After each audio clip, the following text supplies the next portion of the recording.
Para quem está participando pela primeira vez, meu nome é Jeremy Christopher, eu sou tolteca e integrante do Círculo Doble.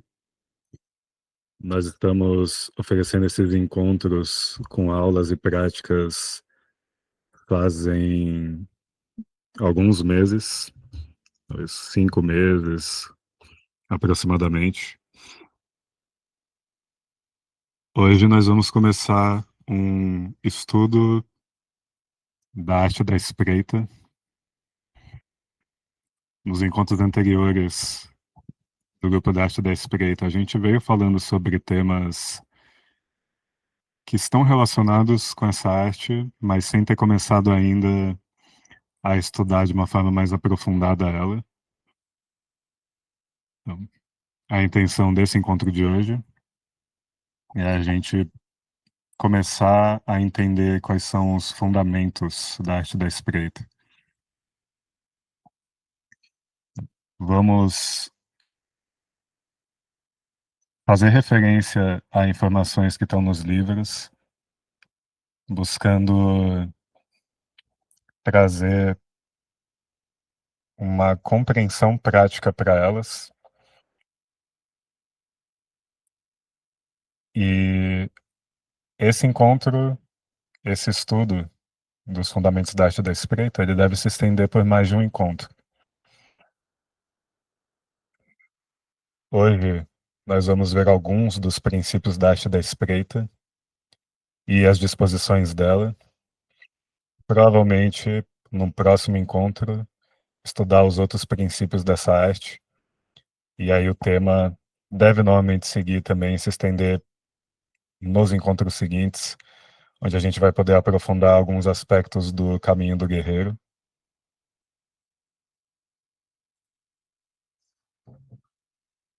E para começar esse encontro de hoje,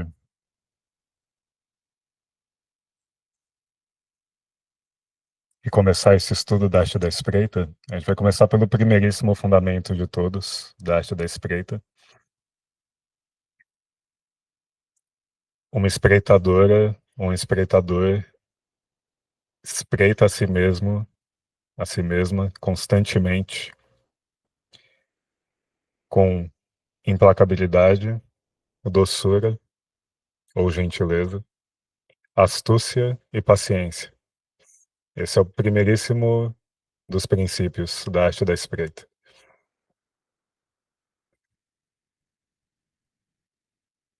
Mas para quem não leu os livros, ou até para quem leu e pode não ter uma ideia clara ainda, vamos começar por definir o que é a espreita. A palavra espreita, ela já sugere a disposição que fundamenta essa arte. Quando você pensa em espreita, a imagem que vem, normalmente, é de alguém que está observando algo atentamente à distância. Então tem esses dois elementos que são fundamentais. A atenção, alerta e a distância.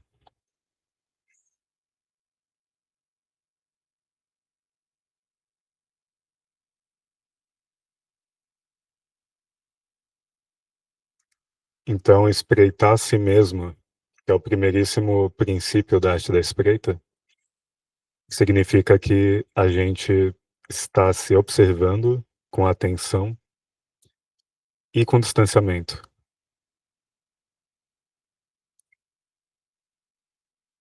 Sem esse primeiríssimo princípio da arte da espreita, nada mais pode se desenvolver nessa arte.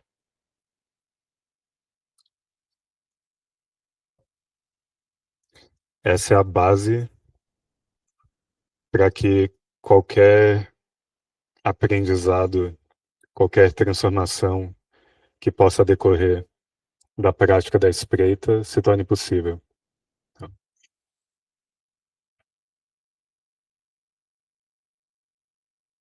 Se tornar um espreitador, se tornar uma espreitadora, começa por esse primeiro passo.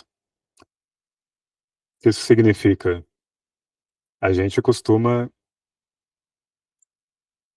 Hum, enquanto pessoas comuns, entre aspas, que não se espreitam, ou talvez se espreitem sem saber que estão fazendo isso, mas dentro de um ritmo coletivo de pressa e de muitas vezes estar funcionando no automatismo, a gente faz as coisas sem se observar. E quando a gente se observa, muitas vezes não é com distanciamento. A gente pode observar a nossa situação, às vezes de uma posição identificada, onde a gente está se identificando seja com os nossos pensamentos, seja com as nossas emoções e, de forma geral, com a nossa identidade pessoal, a nossa imagem.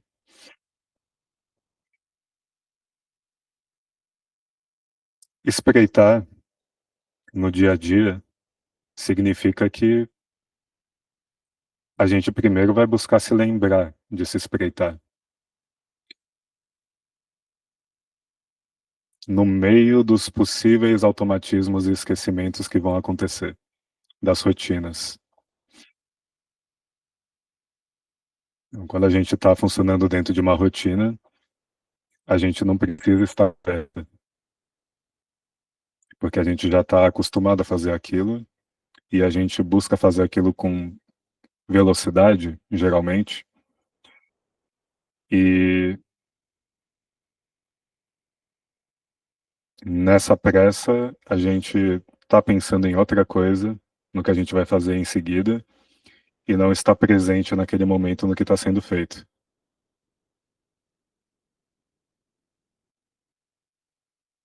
Se espreitar no dia a dia, o primeiro desafio é a gente lembrar da intenção de se espreitar.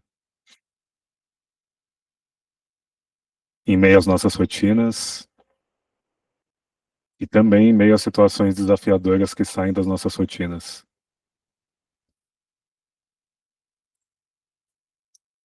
Significa tornar o ato de se observar com distanciamento uma intenção constante acontecendo na nossa experiência.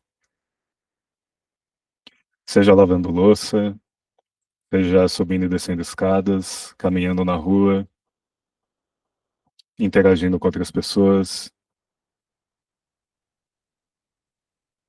interagindo numa live, comendo. Se espreitar pode se estender para qualquer coisa que a gente faça. E qual a intenção, o propósito da gente se espreitar? É que sem isso a gente não pode aprender sobre o que está acontecendo no nosso tonal. E quando a gente faz isso, a gente está promovendo um certo estado de autoconsciência e de presença, que em si já provoca uma modificação no nosso estado de espírito. A gente vai perceber que quando a gente está se espreitando, um certo centramento começa a acontecer, onde antes a gente podia estar só reagindo. Ou perdido em devaneios, pensamentos, sem consciência de estar fazendo isso.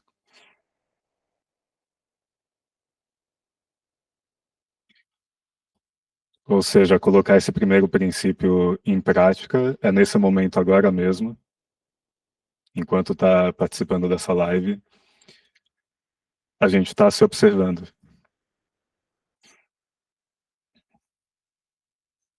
Se espreitar permite que a gente comece, primeiro de tudo, a tomar mais consciência dos nossos hábitos, quais eles são. Espreitar permite que a gente identifique padrões. Padrões dos quais a gente não estava consciente antes. Se a gente espreita coisas fora de nós, a gente vai poder perceber padrões que estão acontecendo fora de nós. Talvez padrões de comportamento de outras pessoas, ou grupos de pessoas, animais, padrões, por exemplo, de uma goteira que esteja acontecendo em casa. A gente pode perceber quando ela acontece, com qual intensidade. Todas as coisas funcionam no nosso tonal dentro de certos padrões. E se a gente está alerta e observando, a gente vai poder perceber eles. Mas se a gente está preso dentro do padrão, a gente não vai tomar consciência dele. A gente vai estar só agindo e reagindo dentro daquele padrão. A chave aqui é a gente compreender que quando a gente identifica um padrão, a gente já não está mais preso nele. A gente está conseguindo observar esse padrão de fora. Então, coisas que a gente poderia usar como justificativa até um certo ponto. Eu tenho o hábito de esquecer o meu celular. Eu tenho o hábito de, às vezes, eu tenho a tendência de, às vezes, ser grosso com as pessoas. Ou eu tenho a tendência de esquecer agradecer. Pegando pequenos exemplos que a gente poderia ter na nossa vida. Quando a gente tomou consciência de um padrão, ele não é mais um hábito, ele é uma escolha. Porque agora a gente está consciente dele. A gente não pode mais dizer, se colocar numa posição de ser irresponsável a respeito daquilo. E a gente ter consciência de um padrão traz para a gente a possibilidade de promover uma mudança nele. Agora a gente sabe e continuar agindo daquela forma é uma escolha e é uma responsabilidade. Se espreitar permite que a gente identifique padrões que antes podiam não estar claros. E a proposta do caminho do guerreiro e da arte da espreita é que, para que a gente possa provocar mudanças na nossa experiência de realidade, quaisquer que elas sejam, desde mudanças na nossa situação material até mudanças no nosso estado de espírito que a gente gostaria que fossem mudanças definitivas ou sustentáveis, até intenções que a gente tenha de realizar certas metas e objetivos, como talvez lembrar dos sonhos, ou ter consciência nos sonhos, ou compreender certas coisas que a gente não compreende, ou aprender a mover o ponto de aglutinação, coisas assim. A gente precisa ter energia disponível. E para a gente ter energia disponível, a gente precisa liberar essa energia das coisas nas quais a gente já está investindo a nossa energia. A gente não vai conseguir implementar uma mudança na nossa experiência de realidade sem liberar espaço na nossa experiência de realidade hoje.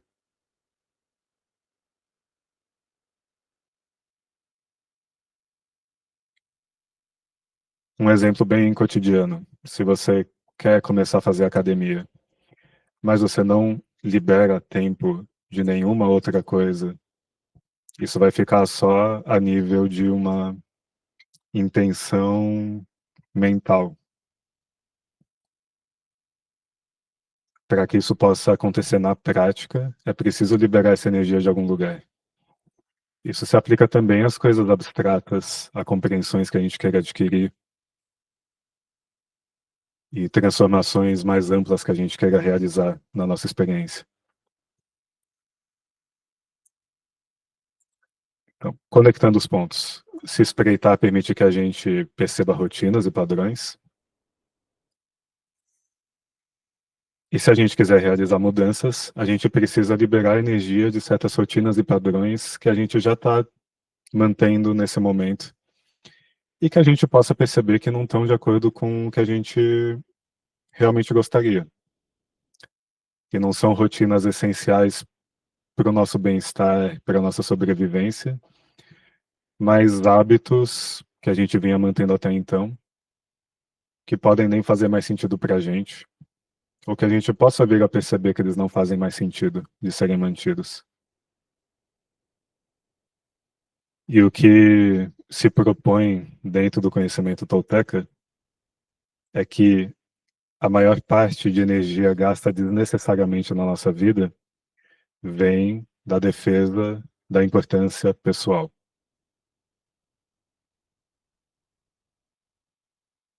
Isso é uma coisa que pode ser mais ou menos evidente para cada um de nós aqui. Para nós, toltecas, é extremamente evidente que a nossa principal fixação, o cerne daquilo que, enquanto seres humanos, dentro da nossa experiência de sociedade, nós gastamos energia, nós investimos nossa energia, é, não tanto a racionalidade e a razão, mas principalmente a defesa do nosso senso de importância pessoal. Rotinas construídas em torno de apresentar uma imagem para as pessoas, defender essa imagem diante das pessoas e ações que nós tomamos para criar, sustentar essa imagem aos nossos próprios olhos.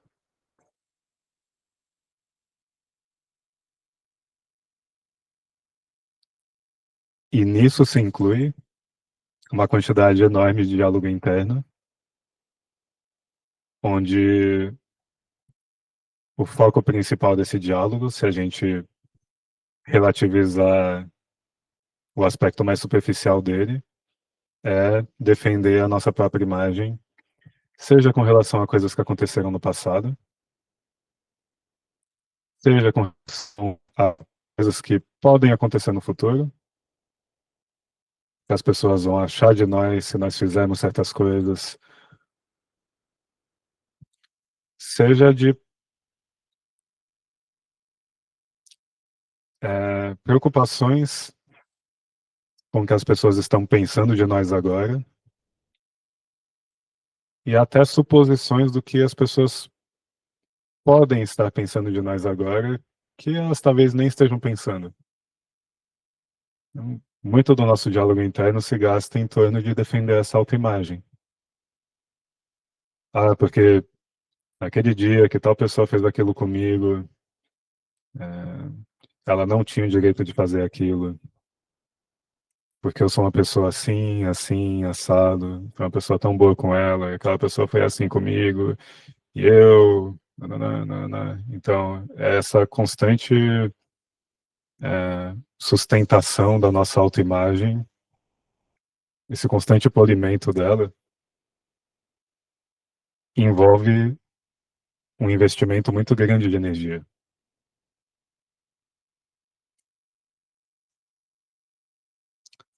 Inclusive, caminhos inteiros de vida que a gente pode seguir, que, no fundo, é unicamente com a intenção de promover uma certa imagem de nós mesmos. Por exemplo, talvez eu adorasse a ideia de ser um artista plástico, mas meu pai achava que eu só seria aceitável se eu fosse um médico. E para que eu mantivesse uma imagem positiva diante do meu pai, diante da minha mãe, diante do restante da família, onde os meus primos eram médicos e bem-sucedidos. Então, resolvi seguir uma carreira de medicina e tudo aquilo que eu estou fazendo, no fundo, a motivação é para defender uma certa imagem, conservar uma certa imagem de mim. Hum. Vocês podem imaginar várias variações desses exemplos. E o ponto é que a gente possa observar as nossas rotinas de um jeito que a gente consiga identificar se aquela rotina ela realmente é essencial para o nosso bem-estar ou se no fundo ela é só uma defesa, da nossa autoimagem, direta ou indiretamente. Se ela está relacionada com uma manutenção de um senso de importância pessoal. Ou até se aquilo está sendo feito sem propósito algum, e a gente percebe que gasta tempo e atenção que poderia ser usado em outras coisas, para aquilo que a gente realmente gostaria. Por isso, o primeiro ato de um guerreiro que pratica a espreita, de uma guerreira que pratica a espreita, é fazer uma lista das suas rotinas, identificando quais são aquelas que são essenciais para o bem-estar, para a sobrevivência, e quais não têm um propósito verdadeiro. Em quais delas a gente se sente revigorado, revigorado, energizado, e quais a gente sente que são perda de tempo e de energia, mas a gente mantém mesmo assim.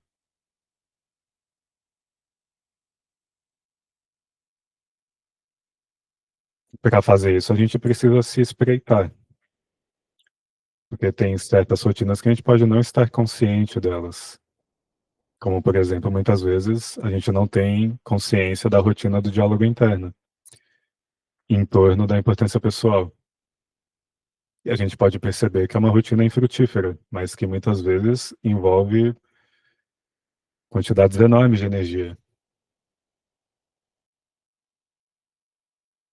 O único propósito é a gente sair desse diálogo interno se sentindo justificado ou injustiçado.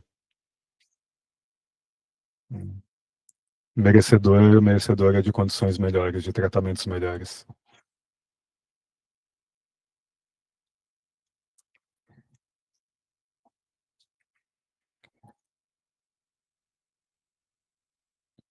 O caminho do guerreiro foi desenvolvido dentro do conhecimento tolteca, não se tratando de uma guerra com o seu semelhante, com o mundo ao redor, com o sistema, com os políticos, com as pessoas que oprimem e vitimizam a gente na nossa própria imaginação, mas a guerra contra o nosso próprio senso de importância pessoal.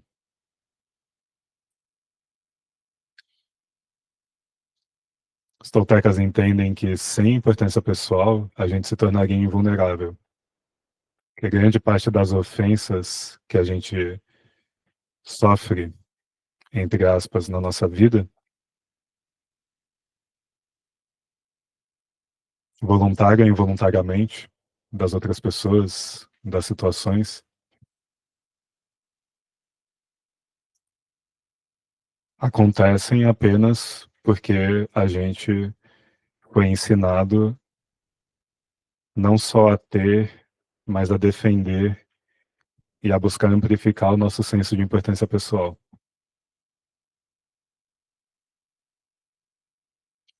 O Nagual Juan Matos diz: sem importância pessoal, nós seríamos invulneráveis.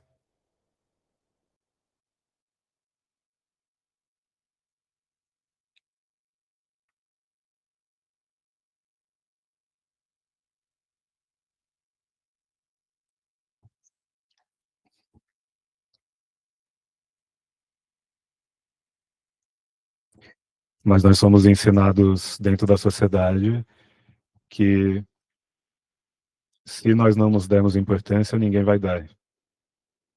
Então a gente tem que ser os primeiros defensores do nosso sentimento de importância pessoal.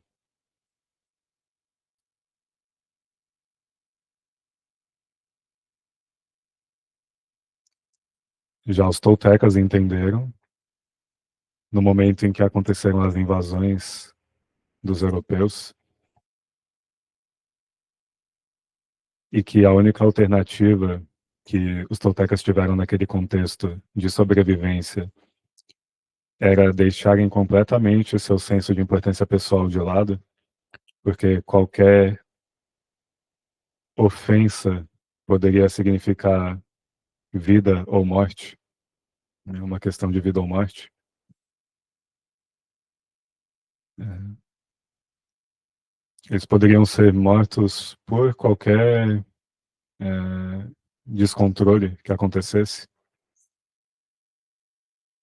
Ao tomarem a resolução de aqueles que tomaram essa resolução de abandonarem seu senso de importância pessoal, o que não significa não ter autoestima, não ter autoamor, ou coisas assim que a gente possa compreender como aspectos fundamentais da nossa saúde física, emocional, mental, mas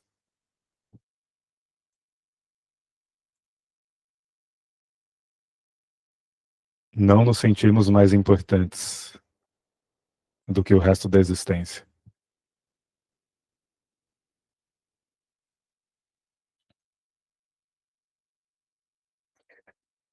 Foi ao tomarem essa decisão,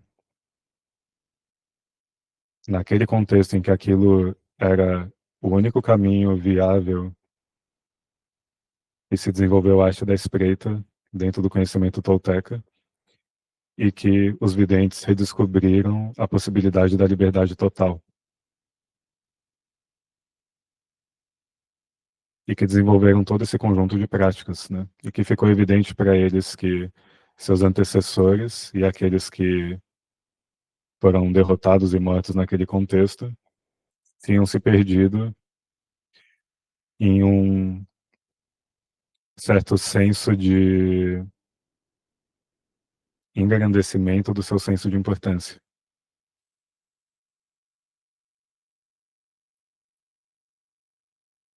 Então, o caminho do guerreiro no momento presente é compreender o valor de, ao invés de reforçarmos nosso senso de importância pessoal, compreendendo a futilidade disso, tanto no aspecto do gasto de energia envolvido, quanto na constatação fria e dura de que ninguém está tão preocupado com a gente assim, quanto a gente acha que deveriam estar. Ninguém dá tanta importância para os nossos dramas quanto a gente acha que deveriam dar.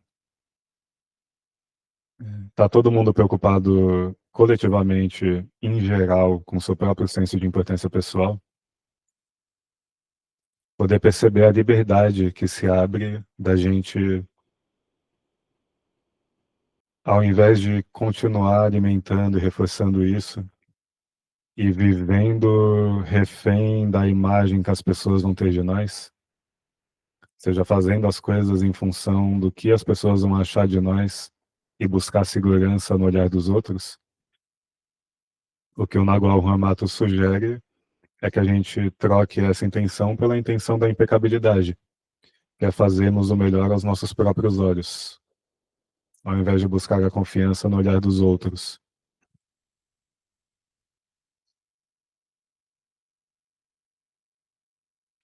Aplicar o caminho do guerreiro e a arte da espreita na nossa vida presente.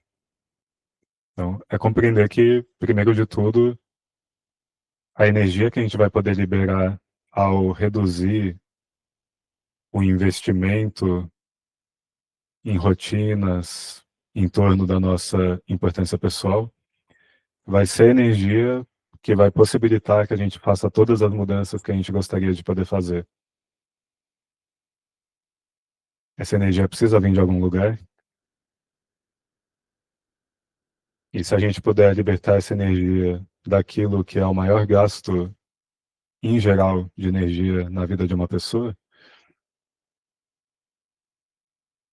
a gente vai conseguir soltar o nosso ponto de encaixe, o nosso ponto de aglutinação dessa posição compartilhada da importância pessoal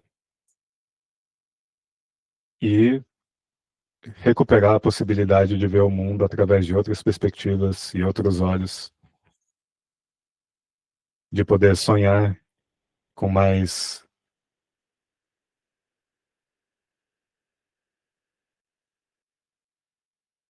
consciência e poder, através da nossa intenção, modificar o nosso próprio ponto de encaixe, de posição, e modificar a nossa experiência de realidade em direções que sejam condizentes com o nosso coração e não com a nossa importância pessoal, compreendendo a diferença entre as duas coisas, né?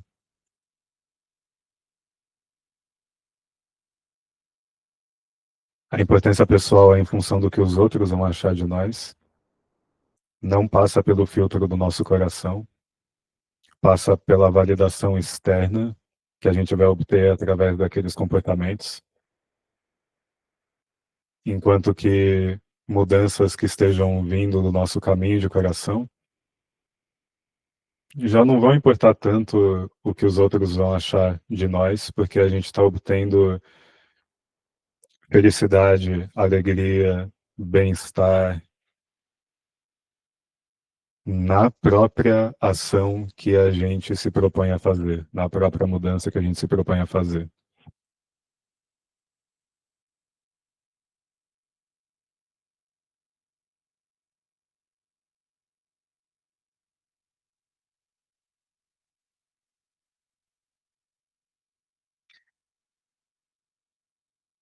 Recapitulando então, até então,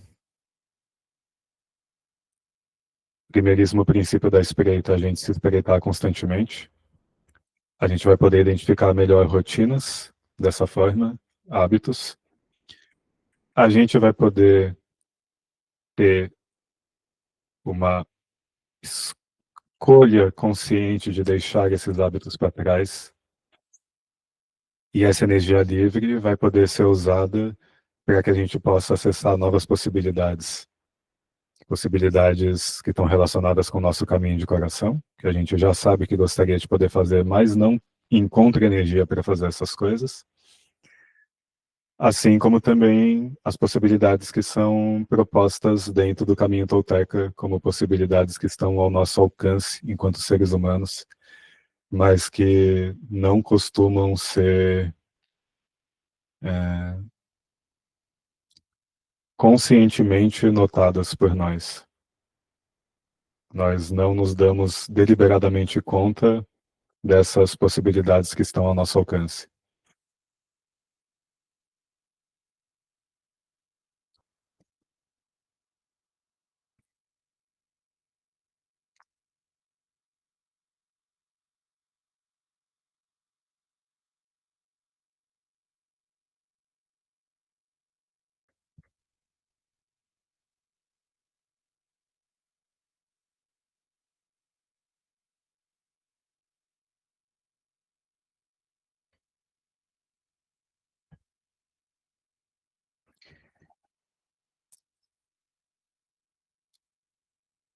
Recuperar a possibilidade de estar consciente do nosso ponto de encaixe, de mover o ponto de encaixe, passa diretamente por a gente soltar a fixação na nossa ideia de realidade, no nosso apego à nossa experiência, tanto no sentido dos medos que levam a gente a se agarrar às coisas, no sentido das resistências que nós temos de mudar na direção que a gente gostaria de mudar, os medos que surgem com relação ao risco envolvido nessas mudanças, esses passos que a gente gostaria de dar em direção ao desconhecido. Se espreitando, a gente vai poder tomar melhor consciência do que se passa nas nossas emoções, no nosso diálogo interno, poder compreender melhor quais são as travas existindo hoje na nossa experiência, os nossos medos, as crenças que estão presentes no nosso tonal, que a gente não estava tão consciente delas até então. E é através desse aprendizado, de tomar consciência das nossas crenças, que a gente vai poder fazer modificações consistentes na nossa experiência de realidade. Quando a gente está consciente minimamente do que acontece no nosso diálogo interno, a gente ainda está bem distante de compreender qual que é a questão que está criando esse diálogo interno. Então, se, por exemplo, eu estou me defendendo de alguém ter acusado que eu sou uma pessoa muito egoísta, e eu estou ali justificando para mim mesmo o quanto eu sou uma pessoa boa, o quanto eu faço pelas pessoas, o quanto as pessoas não reconhecem, etc. Nesse nível, eu estou com pouca compreensão ainda do que está acontecendo no meu tonal, na minha experiência de mente e corpo físico. Eu não estou ainda compreendendo muito bem, eu estou só me defendendo de um certo medo que não está muito claro para mim.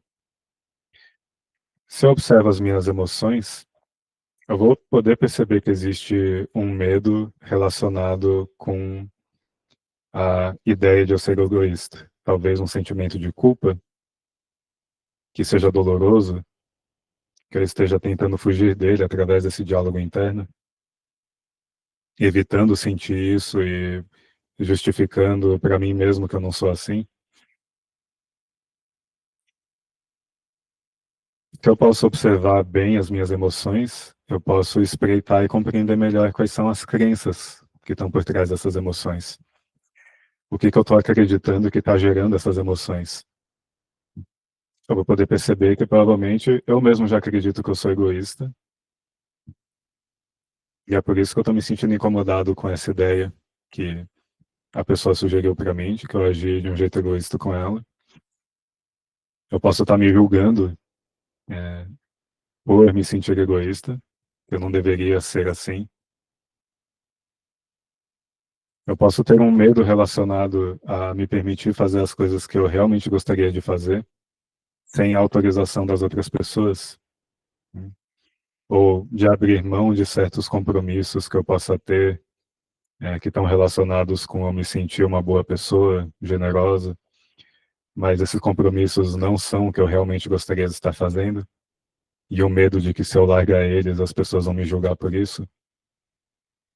Ou seja, que eu mesmo já estou acreditando que eu não tenho o direito de ser positivamente egoísta nesse sentido, de fazer o que eu gostaria de fazer realmente, que eu acho que isso está errado, que eu deveria me sacrificar pelas outras pessoas. Sim. É olhando para essa camada que eu vou poder compreender melhor com quais regras eu estou jogando dentro de mim mesmo, quais regras eu estou comprando, quais ideias eu estou concordando em acreditar, em tomar como reais e verdadeiras, porque é só quando eu tomo consciência disso que esse hábito pode mudar. E ao tomar consciência disso, daquilo que eu escolho acreditar ou não, eu posso a partir daí me responsabilizar por aquilo que eu acredito. Então, se eu continuar agindo dessa forma, já não é mais um hábito inconsciente, é uma escolha. Eu estou escolhendo continuar acreditando que eu estou errado em fazer aquilo que eu gostaria. É uma escolha. Ninguém está me forçando a concordar com isso. Hum. Eu posso perceber nesse ponto a possibilidade de eu fazer uma escolha diferente, de eu mudar essa crença e poder permitir que todo esse desdobramento nas minhas emoções e nos meus pensamentos também se transforme, que não haja mais conflito dentro de mim com relação a isso. Hum. Talvez eu tome consciência dos medos, né, que não estavam claros para mim. Então, eu escolho mudar, mas por que que mudar me parece ser uma opção tão difícil? Deixar de acreditar nessa ideia de que eu estou errado em fazer o que eu gostaria de fazer. Hum. Qual que é o medo que vem para mim quando eu me visualizo mudando essa crença? Então, a pergunta que a gente pode usar para espreitar melhor as nossas crenças, uma vez que a gente está espreitando os nossos pensamentos, as nossas emoções, é se perguntar o que que eu estou acreditando que está criando essas emoções em mim. O que que eu estou acreditando que está criando essas emoções em mim? Ou o que que eu tenho medo que aconteça se eu mudar esse comportamento e essa crença que está por trás. Então, isso vai ajudar a gente a identificar e olhar para aspectos que geralmente são muito poucos conscientes na nossa experiência.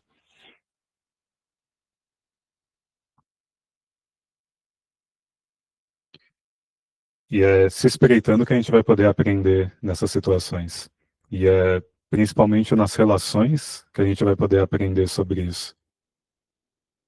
Porque as relações, elas vão trazer à tona, na forma de projeções, uma série de significados que estão dentro de nós que não estavam claros até então. Tudo que eu responsabilizo o outro a respeito da minha experiência é uma terceirização de uma escolha que eu estou fazendo dentro de mim mesmo em acreditar naquilo, em estar criando aquela experiência para mim mesmo e terceirizando ela, a responsabilidade. O desafio é que essas coisas realmente, quando elas se tornam emoções negativas, a gente não está consciente do fato de que elas estão sendo criadas dentro de nós. Mas espreitar vai permitir que a gente comece a tomar consciência melhor disso. Então, no encontro futuro, a gente vai falar sobre os pequenos tiranos. A gente falou bem atrás, nós vamos retomar esse assunto. Por que que os toltecas sugerem que a gente lide com pequenos tiranos? Para aprimorar a espreita de si, não para simplesmente entrar num confronto desnecessário, mas para poder aprender melhor sobre as maneiras como a gente mesmo está se tiranizando. Os julgamentos que a gente tem a respeito de nós, que não estão claros, que a gente está projetando fora, os medos que a gente tem, que não estão claros para a gente. Mas isso só se torna possível dando esse primeiro passo de se espreitar e também dando o primeiro passo no caminho do guerreiro, que é assumir 100% da responsabilidade pela nossa própria experiência. Não querer projetar essa responsabilidade fora para se sentir melhor. Porque quando a gente faz isso, a gente elimina a nossa possibilidade de mudar aquela experiência, sem precisar que as outras pessoas mudem. Então, um guerreiro ou uma guerreira assume 100% de responsabilidade pela sua experiência e tem prazer em fazer isso. Prazer por entender que é encarar as coisas dessa forma que permite ter a consciência do nosso poder de mudar as coisas. Se a gente não fosse responsável, a gente não poderia mudar a nossa experiência negativa, os nossos sofrimentos, nossas dores, a nossa experiência atual dependeria sempre das outras pessoas para serem mudadas. E é isso que a gente ensinou, a gente foi ensinado a fazer. A projetar tanto quanto possível a responsabilidade fora, nas outras coisas. E aí a gente perde totalmente a consciência do nosso próprio poder de estar criando essa experiência para a gente e de poder mudar isso.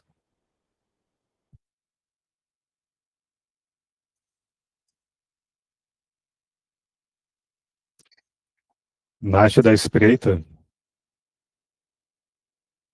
são ensinados 4 humores, 4 disposições, que vão ser um tipo de bússola para a gente poder se avaliar momento a momento. Os espreitadores dizem que as 4 disposições fundamentais da espreita, os 4 humores fundamentais da espreita são a implacabilidade, a gentileza, a paciência e a astúcia.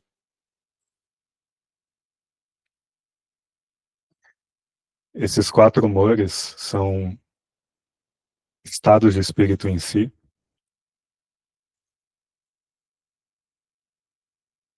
Quando a gente consegue um equilíbrio desses 4 humores, a gente, nesse momento, alcança um certo centramento, uma certa neutralidade que coloca a gente no estado de espreita. Então é uma maneira da gente ter um referencial para poder ver, num dado momento, o quanto o nosso comportamento ele está tendendo para uma dessas 4 direções, em excesso, e poder corrigir isso encontrando um equilíbrio naquele momento. Quando os 4 estão em equilíbrio, então a gente tem centramento, tem desprendimento e tem efetivamente uma espreita acontecendo. A gente não está identificado nem demais com a gentileza, nem demais com a implacabilidade, nem demais com a paciência, nem demais com a astúcia. Para colocar um contraponto nisso, o Nagual Hurian ele sugere, por exemplo, que ser implacável não é ser rude. Ser gentil não é ser tolo. Ser paciente não é ser negligente. Ser astuto não é ser cruel.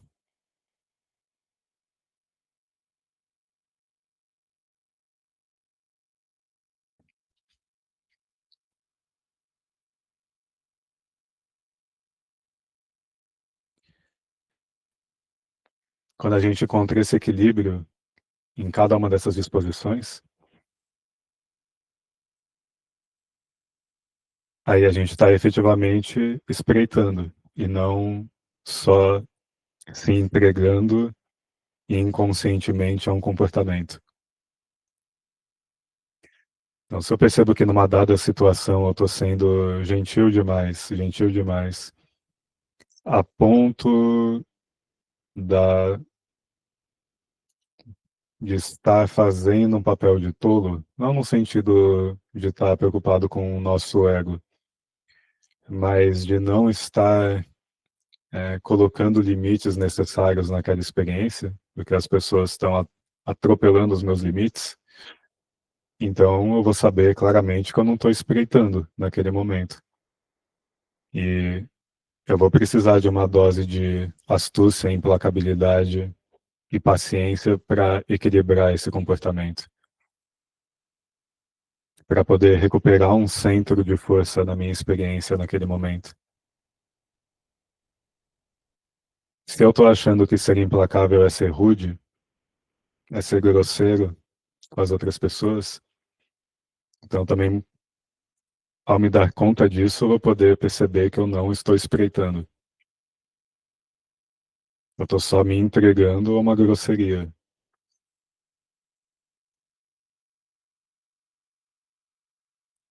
Talvez eu esteja concebendo que eu estou sendo implacável com as outras pessoas, mas não estou sendo comigo mesmo. E não estou equilibrando essa disposição com a gentileza necessária, a paciência necessária e a astúcia necessária para que eu esteja conscientemente espreitando nesse momento.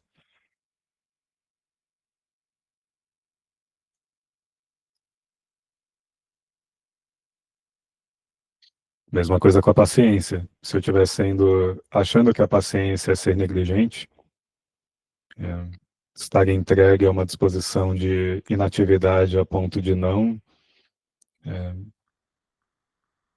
ser cuidadoso e não ter um componente ativo que permita com que essa paciência seja produtiva, para esteja alinhada com uma intenção positivamente, então aí eu também não estou espreitando. Eu só me esqueci, me entreguei dentro de uma disposição de espera e de inatividade.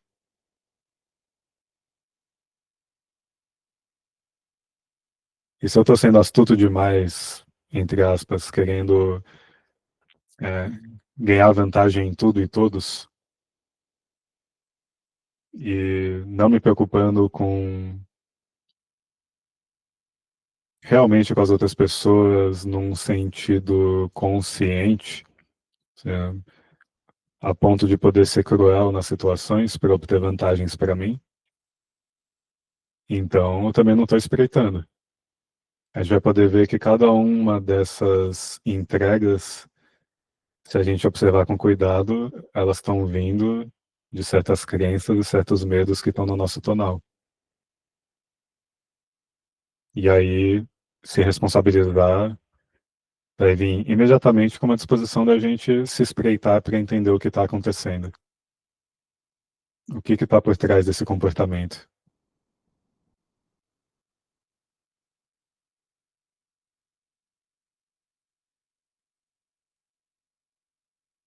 Se eu puder compreender, eu vou poder modificar. Modificar em favor da minha própria experiência.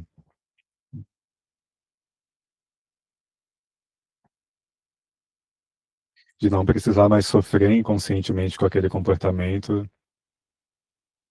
buscando uma compensação com o excesso de uma certa disposição.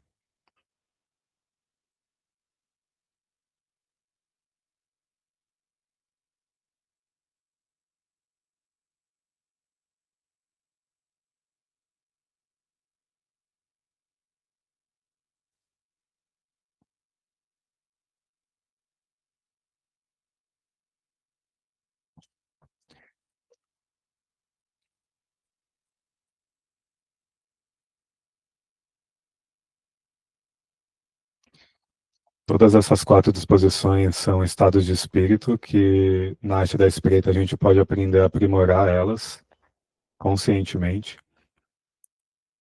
Exercitar ativamente ser gentil sem ser tolo ou tola. Exercitar ativamente ser implacável sem ser rude. A gente pode ser implacável e encantador ao mesmo tempo. A gente pode ser gentil e fulminante ao mesmo tempo. A gente pode exercitar ser paciente, mas ser ativo.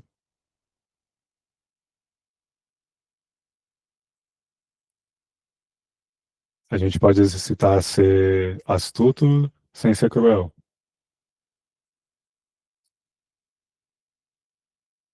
Sendo bastante decente na nossa astúcia.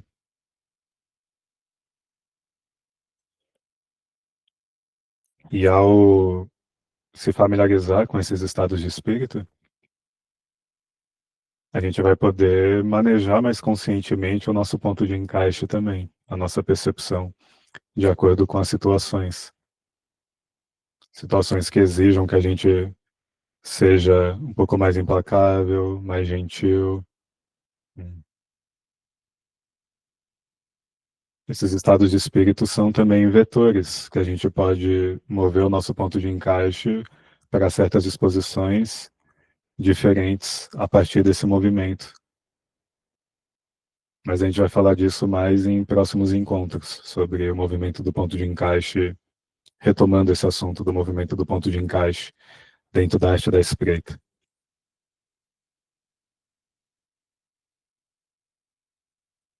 Isso significa que a gente também se espreita com essas exposições. Se espreitar não é ser rude consigo mesmo, não é ser complacente consigo mesmo, certamente não é ser negligente consigo mesmo,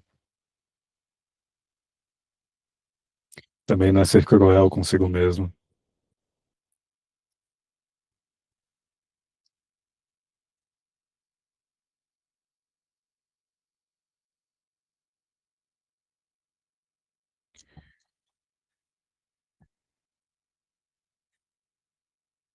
Nos próximos encontros, a gente vai ver quais são as outras exposições, os outros princípios da espreita e abordar também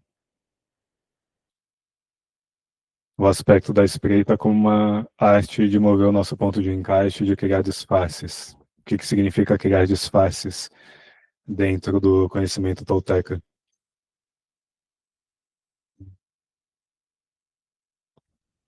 Eu vou começar a abordar esse assunto aqui, mas a gente vai aprofundar ele mais no nosso próximo encontro, tá? O último tema dessa aula de hoje.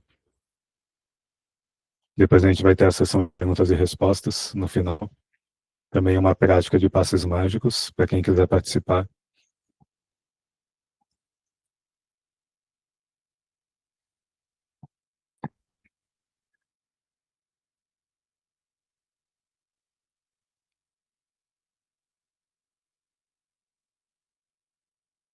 A arte da espreita permite que a gente modifique a nossa concepção de realidade. E a gente modifica a nossa concepção de nós mesmos também. Como deu para perceber, quando a gente está tomando consciência de crenças, a gente está se permitindo modificar padrões, às vezes, que estão muito arraigados na nossa história pessoal, que pareciam impossíveis de serem mudados, porque a gente nunca compreendeu o que está acontecendo na estrutura desse padrão, a nossa responsabilidade naquele padrão,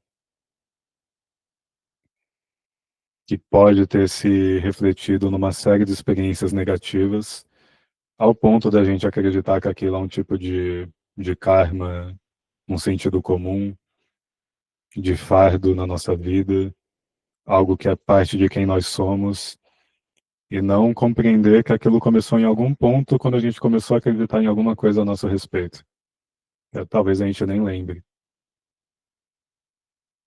E aí vai conectar com o nosso encontro anterior da arte da recapitulação. Quem não participou vai poder encontrar esse encontro mais tarde na descrição do grupo. Se quiser assistir essa aula, onde foram abordadas as diferentes maneiras de praticar a recapitulação. Ela é a principal arte, a principal prática dentro da arte da espreita, para ajudar a gente a identificar os padrões que se originaram das nossas experiências passadas e se libertar deles.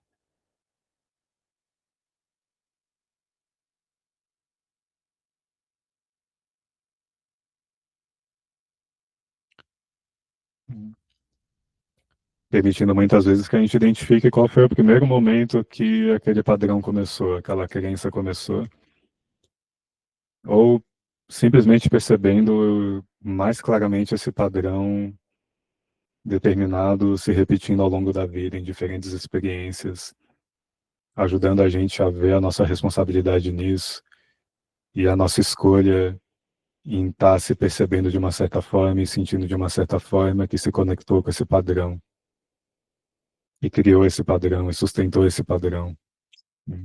A história que a gente conta a respeito de nós mesmos, que está recriando e recriando essa experiência.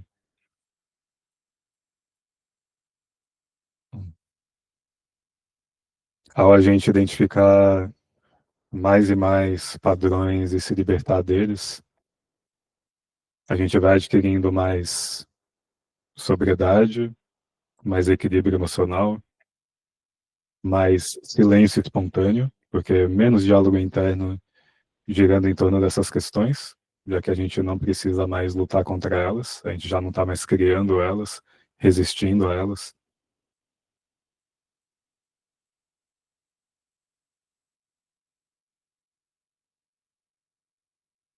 E isso vai revelando o potencial da arte da espreita, que é estabilizar o nosso ponto de encaixe,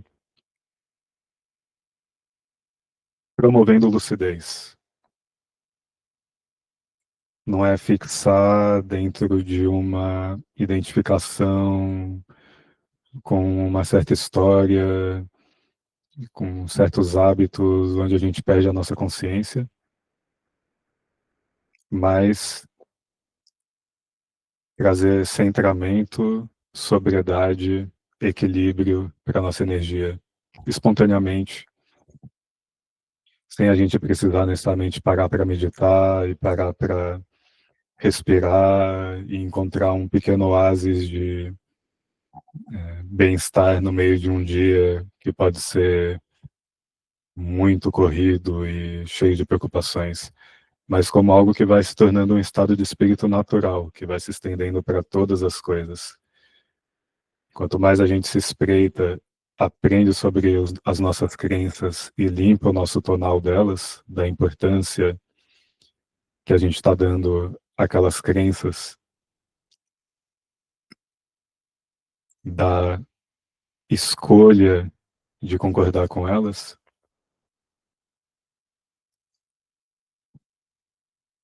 mas a gente vai encontrando o silêncio interior espontaneamente. E isso, por sua vez, vai abrindo outras possibilidades na nossa percepção. Porque os feiticeiros entendem que tudo na feitiçaria depende do silêncio interior. E integrar o nosso tonal dessa forma é o que promove silêncio interior sustentável. Aquele silêncio interior que se mantém naturalmente ao longo do seu dia. E se não tem, então já tem aí um fio da meada para poder se espreitar, perceber o que é esse diálogo interno, de onde ele está vindo, etc. Né? Esse processo. Observar as emoções, observar as crenças. E se não tiver claro ainda, situações vão ajudar a trazer isso à tona. Conflitos que vão surgir a partir dessa questão vão ajudar a trazer isso à tona.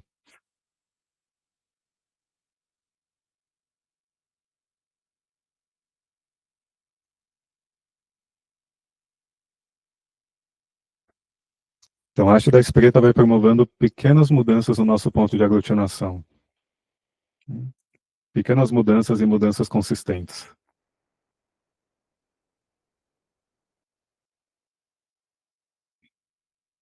Quando você tem vontade de fazer uma certa mudança e tem medo de fazê-la, e você se espreita para entender de onde é que está vindo essa resistência, esse medo, e trazendo consciência, você modifica isso, você se liberta desse padrão, você vai poder dar aquele passo e aquele passo vai ser um passo sustentável também.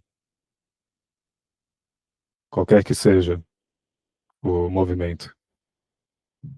Eu quero ser artista, quero subir no palco, mas tenho vergonha do que as pessoas vão achar de mim. Não me motiva muito, mas eu tenho medo. Se eu puder me espreitar e compreender melhor de onde esse medo vem, me responsabilizar por ele, não projetar a responsabilidade nas outras pessoas, eu vou poder eventualmente dar esse passo e eu vou estar aumentando a minha energia também ao fazer isso, ao estar agindo em coisas que me ampliam o meu senso de bem-estar, de prazer, de conexão com o momento presente. Tudo isso está integrado também dentro do caminho.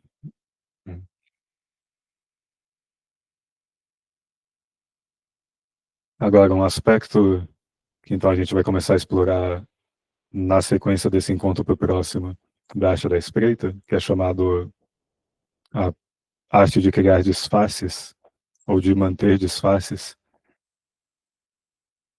tem a ver com o seguinte: se você percebe que o próximo passo que você gostaria de dar é subir num palco e se apresentar, cantar suas músicas, mas sente que existe esse medo. Se você se coloca nessa situação, você se coloca nesse passo seguinte como um artista, um artista, e você se apresenta, cria um contexto onde você vai cantar para algumas pessoas próximas, amigos, conhecidos, familiares. Naquele momento você vai ter a sensação de que você ainda não é um artista, possivelmente, se existe esse medo, mas que você está se colocando naquela situação sem estar convencido ainda de ser, sem que o seu interior esteja acompanhando o externo. Isso é o que a gente chama de um disfarce. Então, você vai estar disfarçado de artista naquele momento. Mas se você puder se colocar nesse disfarce e agir como se você fosse um artista naquele momento, equilibrando as disposições da espreita, ou seja, equilibrando a implacabilidade, gentileza, paciência e astúcia, naquele disfarce, você vai poder mover o seu ponto de encaixe para aquela posição onde aquilo se torna natural para você. Então, criar disfarces é se colocar em outras situações que implicam em certos movimentos do ponto de encaixe, que não sejam desafios necessariamente muito grandes, a ponto de sentir que não é capaz de fazer, mas pequenas mudanças, ou médias, de acordo com a energia que estiver disponível, e se colocar naquele disfarce e espreitar a partir daquele disfarce, até que o seu interior acompanhe e você encarne aquele personagem conscientemente, que você não sinta uma incongruência com ele.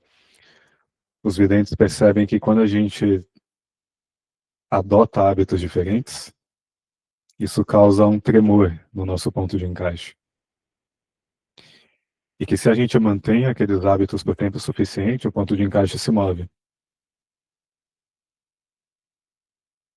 Essa é a introdução para a gente falar sobre a arte de criar disfarces e as diferentes maneiras que isso pode se estender dentro da experiência da arte da espreita. Mas fica para um próximo encontro, onde a gente também vai estudar o segundo, terceiro, quarto, quinto, sexto, sétimo princípios da arte da espreita. Falando rapidamente sobre eles, né? Porque vai ser bastante assunto. Se necessário, estendendo para um terceiro encontro. Se alguém tiver perguntas e quiser enviá-las no chat, pode enviar também. Aí quando a gente voltar da prática, a gente fala sobre essas questões. Ou se não, lembra dela, guardar alguns minutos, que aí depois da nossa prática de passes mágicos a gente volta e fala sobre isso. Nesse momento eu vou pedir para todo mundo que quiser fazer uma pergunta e não tiver mandado pelo chat, usar a função aqui do Google Meet, de levantar a mão. E aí a gente vai poder, em sequência, cada um falando a sua pergunta ou compartilhando um relato também, que quiser compartilhar.